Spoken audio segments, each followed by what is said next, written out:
में शांति और ऐतिहासिक के प्रतीक माना जाता था, वहीं पर गूंजा एक ऐसा धमाका जिसने दिल्ली की सांसें थम दी।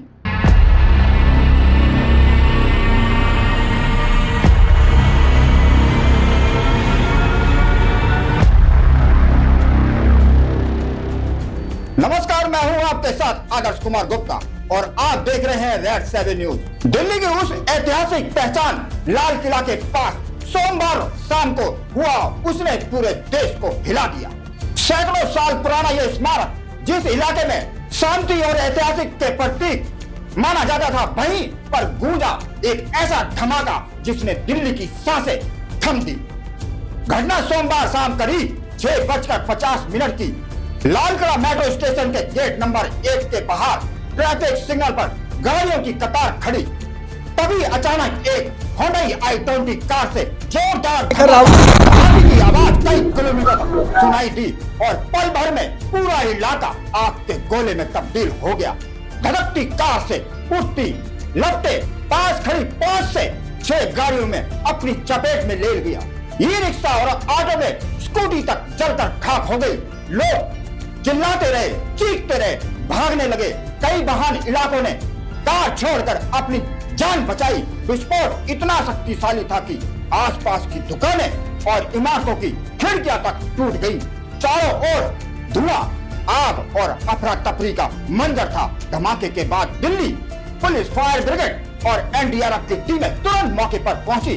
आग पर काबू पाने में करीब 1 घंटे से ज्यादा वक्त लगा। पुलिस ने पूरे इलाके सील कर दिए। मेट्रो स्टेशन को और स्थायी रूप से बंद कर दिया गया और आसपास के मार्गों पर ट्रैफिक डाइवर्ट कर दिया गया। लेकिन पुलिस कमिश्नर सतीश गोचा खुद घटना स्थल पर पहुंचे और बताया कि कार में किस तरह विस्फोटक सामग्री रखी गई थी। 6:52 पे एक यहाँ पे रेड लाइट पे एक स्लो मूविंग व्हीकल जो रेड लाइट की तरफ आके रुका था, उसमें एक ये एक्सप्लोजन हुआ है। उस वक्त गाड़ी के अंदर जो पैसेंजर्स उसके अंदर ही थे और इस एक्सप्लोजन से जो है आसपास की गाड़ियों में भी क्षति हुई। जैसे ही इसकी खबर मिली, हम सारी एजेंसीज जो है Delhi police, FSL, NIA, NSG, उनकी टीम्स यहाँ पे आ चुकी हैं और हालात का जायजा भी ले रही है। हर तरीके से इस जो है एक्सप्लोजन के बारे में जांच की जा रही है और जल्दी ही इसका आकलन करके इसका जो भी रिजल्ट निकलेगा वो आपको बताया जाएगा। इस इंसिडेंट में कुछ लोग को इंजरीज भी आई हैं और कुछ लोगों की डेथ भी हुई है, तो वो अभी हालात का जायजा लिया जा रहा है और एग्जैक्ट फिगर्स जो हैं आपको कुछ ही देर में बता दी जाएंगी। और सिचुएशन को रेगुलरली मॉनिटर किया जा रहा है और गृह मंत्री जी भी जो है उनसे रेगुलरली उनका फ़ोन किया था, उनको रेगुलरली ब्रीफ किया जा रहा है और उनको टाइम टू टाइम पूरी सूचना दी जा रही है और आगे जैसे भी हालात होंगे जो भी नतीजा निकले। और शुरुआती रिपोर्ट में 8 लोगों की मौत की पुष्टि हुई थी, लेकिन देर रात तक संख्या बढ़कर 13 तक पहुंच गई।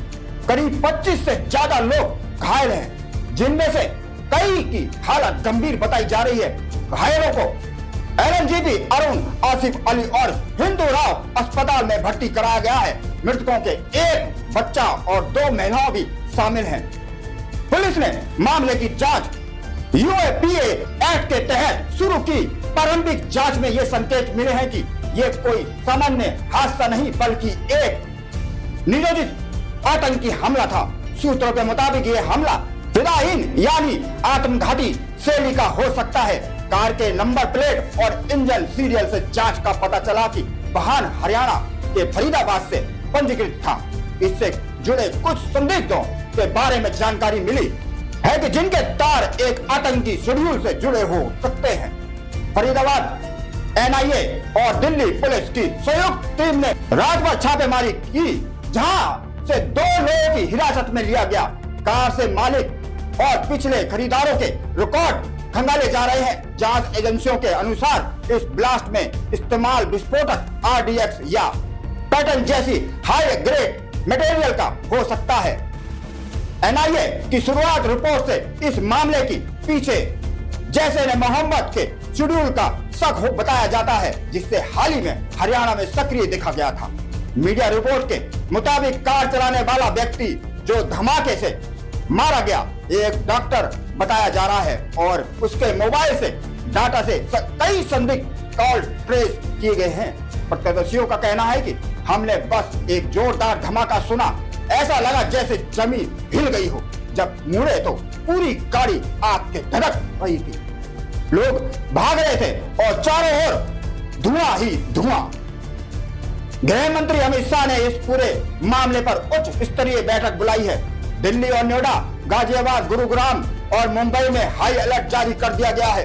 दिल्ली के पुराने हिस्से में पुलिस की गश्त बढ़ा दी गई है। मेट्रो स्टेशन, भीड़ भाड़ वाले बाजारों में तलाशी अभियान जारी है।